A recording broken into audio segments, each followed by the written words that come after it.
Samantala, 100 araw matapos mawala ang Malaysia Airlines MH370, wala pa ring impormasyon ang mga otoridad kung ano ang nangyari sa nasabing eroplano.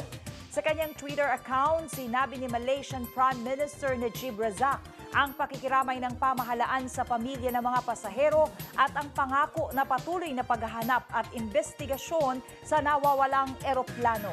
March 8 nang huling lumipad ang MH370 mula Kuala Lumpur, Malaysia, papuntang Beijing, China. Sakay ang 239 na pasahero, kabilang na ang crew nito.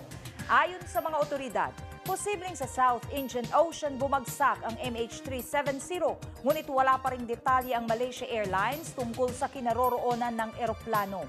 Siniguro naman ni Hishamuddin Hussein, Minister of Defense at Acting Minister of Transport ng Malaysia, na hindi sila titigil hanggang hindi nahahanap ang nasabing eroplano.